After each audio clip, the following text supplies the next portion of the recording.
চুয়াডাঙ্গাতে হঠাৎ তীব্র শীত পড়াতে দেখা যাচ্ছে যে এই শীতের জন্য ছোট ছোট শিশুদের যে রোটা ভাইরাস জনিত ডায়রিয়া শুরু হয় সেটা চুয়াডাঙ্গা অনেক আগে শুরু হয়ে গিয়েছে।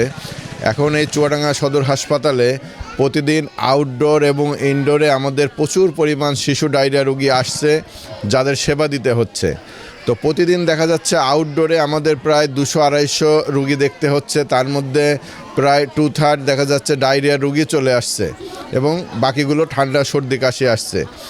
এই চুয়াডাঙ্গা সদর হাসপাতালে শিশুদের জন্য আমাদের ডায়রিয়াতে দেখা যাচ্ছে যে এখন পর্যন্ত ভর্তি আছে 102 জন, তার মধ্যে বড় আছে 5 জন আর শিশু আছে 97 জন আমাদের এখন ভর্তি হচ্ছে। তো এগুলো দিতে আসলে চুয়াডাঙ্গা আমাদের ডাক্তার বা সিস্টারদের একটু হিমশিম খেতে হচ্ছে, তারপরও আমরা আমাদের সেবা দিয়ে যাচ্ছি।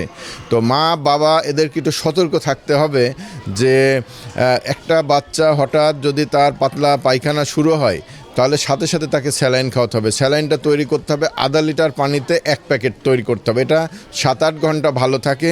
প্রতিবার পায়খানা করলে 10 থেকে 20 চামচ ওর স্যালাইন খাওয়াতে হবে। তো নতুন এবং ফিরে আসা গ্রাহকদের জন্য নগদে চলছে ক্যাশব্যাক সহ প্রতিদিন হাজারো উপহার জেতার সুযোগ। হবে আশা আর ফেরা সারপ্রাইজ সেরা।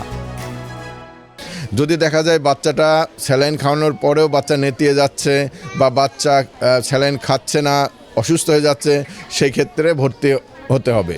তো আমাদের শিশু ওয়ার্ডে বিছানা 20টা আছে, হ্যাঁ, সেখানে দেখা যাচ্ছে যে রুগী ভর্তি হচ্ছে, শিশু রুগী ভর্তি হচ্ছে দেখা যাচ্ছে 50টা। ডায়রিয়ার জন্য এরকম আমাদের কোনো বিছানা নেই, কোনো খাবারও নেই।